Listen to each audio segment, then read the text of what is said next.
कर्माध्यक्ष, वो सबके कर्मों का अधिष्ठाता है, वो देख रहा है तुम क्या कर रहे हो, इसलिए भोगना पड़ेगा। किसी और के देखने की जरूरत नहीं, कर्माध्यक्ष वो परमात्मा, वो देख रहा है तुम्हें। डरो, उससे डरो। पाप कर्म करते समय ध्यान रखो, तुम्हें देख रहा है कोई, वो है परमात्मा, वही कर्माध्यक्ष है, वही न्यायाधीश है, वो स्वयं देख रहा है। किसी की वकालत की जरूरत नहीं, गवाही की जरूरत नहीं, साक्षी की जरूरत नहीं। कर्माध्यक्ष, वो समस्त कर्मों का अध्यक्ष स्वामी तुम्हारे कर्मों को देख रहा है, उसका अवश्य फल तुम्हें देगा। सर्वभूताधिवास, समस्त भूतों में वो निवास कर रहा है, पक्का निवास कर रहा है। साक्षी चेता, वो सबका साक्षी है और चैतन्य घन स्वरूप है।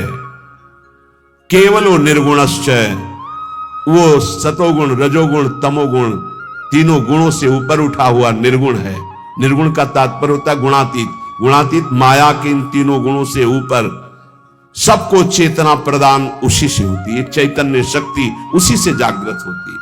एको वसी निष्क्रियाणाम बहुनामेकम बीजम बहुधा यह करोति तमात्मस्थम येनु पश्यन्ति धीरास्तेषाम सुखम शाश्वतम नेतरेषाम। जो अकेला एक अनंत ब्रह्मांडों में, अनंत भूतों में, अनंत शक्तियों में अपनी शक्ति का संचार करता है, वो सबका शासक एक ईश्वर है। वो प्रकृति को बीज रूप से अनेक रूपों में परिणित करके विराजमान है। ये सब वही साक्षात विराजमान है, वही प्रकट रूप में दिखाई दे रहा है, वही अप्रकट सबके हृदय में विराजमान, सबसे परे सब में भरे, सबसे परे और सब में भरे। जो सबसे भरे वही सबसे परे, जो सबसे परे वही सब में भरे। यह रहस्य रघुनाथ कर बेगी न जाने कोई, और जो जाने रघुपति कृपा तो सपने मोह न होए। जो ऐसे परमेश्वर का अनुभव कर लेता है वो सदैव परमानंद में मगन रहता है। तेसाम सुखम शाश्वतम नेतरेषाम, जो सबसे परे सब में भरे ऐसा अनुभव कर ले। यो माम पश्यति सर्वत्र सर्वम च मयि पश्यति तस्याहम न प्रणश्यामि सच में न प्रणश्यति। वो कभी मेरे से दूर नहीं होता, मैं कभी उससे दूर नहीं होता। जो ये जान जाता है सब में श्री भगवान है और सब श्री भगवान में है। विराट रूप भगवान में सब वास कर रहे, सूक्ष्म रूप भगवान सबके हृदय में वास कर रहे हैं। नित्यो नित्या एको बहुनाम यो विदधाति कामान तत्कारणम सांख्य योगाधिगम्यम ज्ञात्वा देवम मुच्यते सर्वपासई। देखो ये वेद है, इसको समझ लोगे तो कभी संशय नहीं होगा। वो परमात्मा एक है, वो सर्वव्यापी है, वो सर्वसाक्षी है, वो कर्माध्यक्ष है, वो समस्त प्राणियों में विराजमान अकेला सबको जीवनी शक्ति, बौद्धिक शक्ति सबको वही दे रहा है। जो एक नित्य चेतन परमात्मा है वही तुम्हारे कर्मों के फल का विधान करने वाला है। इसलिए बहुत शीघ्र ज्ञान योग से, कर्म योग से, भक्ति योग से उस परमात्मा को प्राप्त कर लो और जीवन मुक्त हो जाओ। सबके कारण रूप परम देव परमात्मा को प्राप्त कर लिया तो समस्त बंधनों से मुक्त हो जाओगे। ज्ञात्वा देवम मुच्यते सर्वपासई है, सर्व बंधनों से मुक्त हो जाओगे। जीवन का परम लक्ष्य वेद कहता है, श्वेता श्वेतर वेद, आपको भगवत प्राप्ति इसी जन्म में करनी, और कोई जन्म नहीं है। बार बार अन्य योनियों में जाने पर तुम कोई नया कर्म नहीं कर सकते। केवल मनुष्य जीवन में भगवत प्राप्ति कर सकते हो। वो भगवत प्राप्ति किसी और की उपासना से नहीं होगी, महापुरुषों के चरणों की उपासना से, एकमात्र भगवान की उपासना। रहुगणित तत्तपसा न याति न चेज्या न निरूपणात् गृहाद्वा न छंदसा नैव जलाग्नि सूर्यो बिना महात्पाद रजोभिषेकम। तो ये कह रहे हैं और कोई उपासना से इनकी प्राप्ति नहीं होने वाली। अगर आप समझते हो कि अन्य कोई, तो इनका प्रवेश ही नहीं है। न तत्र सूर्यो भाति न चंद्र तारकम, न सूर्य का वहां प्रवेश है न चंद्रमा का प्रवेश है कि अपने प्रकाश सहित पहुंच जाए। परम धाम में ब्रह्मधाम में, ब्रह्म स्वरूप में। न तत्र सूर्यो भाति न चंद्र तारकम, नेमा विद्यतो भांति कुतोयमग्नि, न अग्नि न बिजली न चंद्रमा न सूर्य।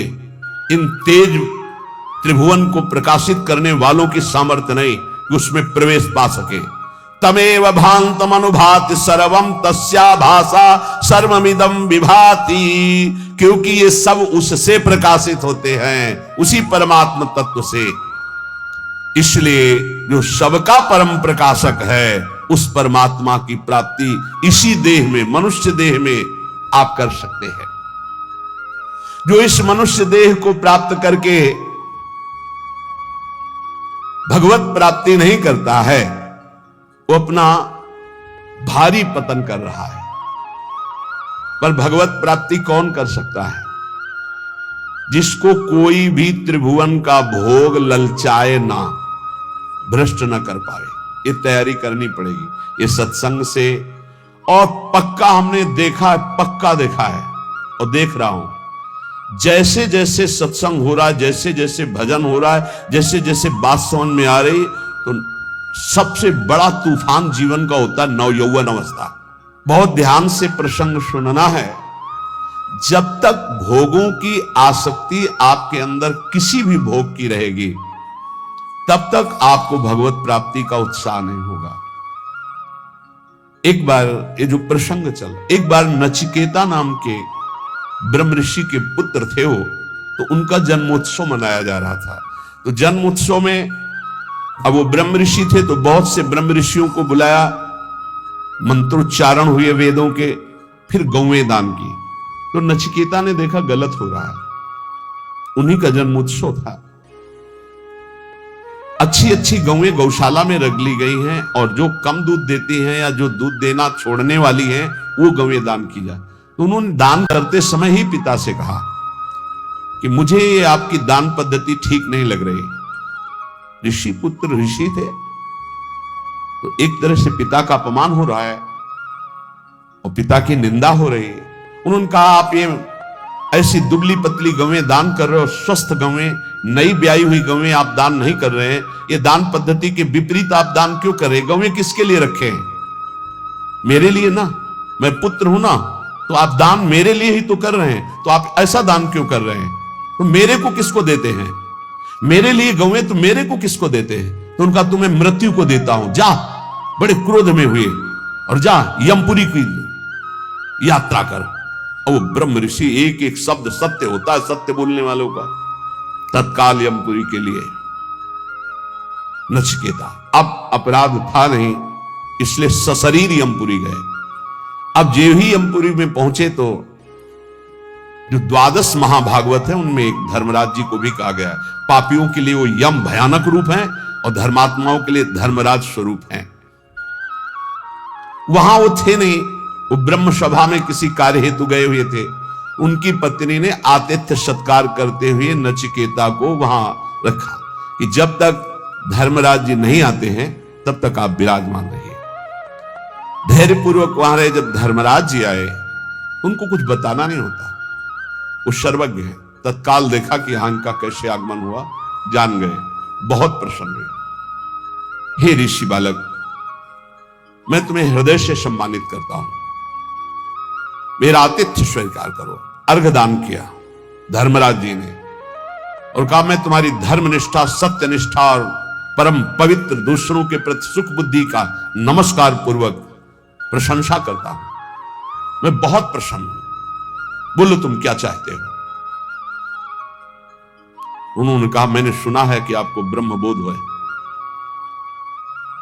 अध्यात्म विद्या की आप परम ज्ञाता हैं। मैं आपसे आत्मज्ञान चाहता हूं। उनका नहीं, तुम पृथ्वी का सम्राट पद स्वीकार करो, सुंदर सुंदर नवयुवतियां रानियों के रूप में तुम्हें मिलेंगी। मैं तुम्हें सम्राट पद में अभिषिक्त करूंगा। मृत्युलोक का सबसे बड़ा बलशाली, स्वस्थ रहकर हजारों वर्ष तक भोगों को भोगने वाला चिंतित पदार्थ तत्काल उपस्थित हो जाएंगे। जो सोचोगे वही हो जाएगा, ऐसा तुम्हें आशीर्वाद देता हूं। बोले नहीं चाहिए मुझे आत्मज्ञान चाहिए। छोड़ो, मैं तुम्हें स्वर्ग का देवराज इंद्र पद देता हूं, नवीन नवीन अप्सराएं तुम्हारी सेवा में रहेंगी, समस्त भोग वैभव देवता तुम्हारे अधीन रहेंगे, ऐसा मैं तुम्हें वरदान देता हूं। बोले नहीं चाहिए, मुझे सिर्फ आत्मबोध चाहिए, आत्मज्ञान चाहिए। क्या क्या नहीं लालच दिया, जब कोई भी बात स्वीकार नहीं का, आत्मज्ञान चाहिए, तब बोले श्रेयश्च प्रेयश्च मनुष्य में तस् तौ संपरित्य विविनक्ति धीरः श्रेयो ही धीरे भी प्रेयसो वृणीते प्रेयो मंदो यज्ञ क्षेमात् वृणीते। हे नचिकेता, तुम महान हो। जब कोई भगवत मार्ग में चलना चाहता तो उसके सामने दो वस्तुएं होती है, एक श्रेय और एक प्रेय। श्रेय कहते हैं जिससे भगवत प्राप्ति होती है, प्रेय कहते हैं जिनसे भोगों की प्राप्ति होती है। दोनों सामने रखे जाते हैं। किनके? हमारे तुम्हारे ऐसे साधारण के नहीं, जिनका दृढ़ लक्ष्य बन गया भगवत प्राप्ति। अब जो भोग चाहिए वो सब मिलेगा उसको, फ्री मिलेगा, भोगो, और उत्तम भोग उसको एकांत में दिया जाएगा, भोगो। अगर प्रेय भोग लिया तो श्रेय की प्राप्ति का अधिकार क्षीण होने लगता है। अगर प्रेय को ठुकरा दिया तो श्रेय की प्राप्ति, श्रेय माने कल्याण, परम भगवत प्राप्ति, परमानंद की प्राप्ति, प्रेय भेजा जाएगा। यहां तो प्रेय के लिए ही श्रेय को स्वीकार कर रहे, भगवान को साधन मान रहे हैं और भोगों को साध्य मान रहे हैं, जबकि साध्य भगवान होने चाहिए, भोगों को साधन बना दो। नचिकेता, तुमने प्रेय को ठुकराया है, तुम श्रेय के अधिकारी हो। ध्यान देना, ये भगवत पार्षद हैं सब, ऐसे आप आगे नहीं बढ़ेंगे, आपके लिए भेजा जाएगा। ये ले लो, भगवान को छोड़ो, ये ले लो, भजन छोड़ो, ये ले लो। कोई वासना लेके जाओगे, भरपूर वो वासना की पूर्ति की जाएगी भजन छुटवाने के लिए। ये अंदर बैठा ये संत वाणी इसीलिए सुना रहे बड़े बड़े महापुरुषों की। प्रेय और श्रेय दोनों साधक के सामने रखे जाते हैं। बुद्धिमान उपासक को दोनों पर भली भांति विचार करना है कि ये प्रेय तो बहुत जन्मों में भोग चुका हूं, अब इस जन्म में नहीं, इस जन्म में मुझे भगवत प्राप्ति करनी है। वो श्रेष्ठ बुद्धि परम कल्याण के साधन के सामने समस्त भोग, सम्मान, प्रतिष्ठा को त्याग करके श्रेष्ठ समझकर भगवत प्राप्ति को आगे बढ़ता नहीं चाहिए। परंतु जो मंद बुद्धि वाला होता है वो योगक्षेम की इच्छा रखकर भोगों को स्वीकार कर लेता है और परम कल्याण से वंचित हो जाता है। त्वं प्रियान प्रिय रूपाश्च कामान विध्यायन् नचिकेतो यस्राक्षी ही नैताः श्रृंकाम वित्त मयी मवाप्तो यस्याम मज्जन्ति बहवो मनुष्याः। बहुत सुंदर प्रसंग है। हे नचिकेता, उन्हीं मनुष्यों में तुम ऐसे निष्प्रिय निकले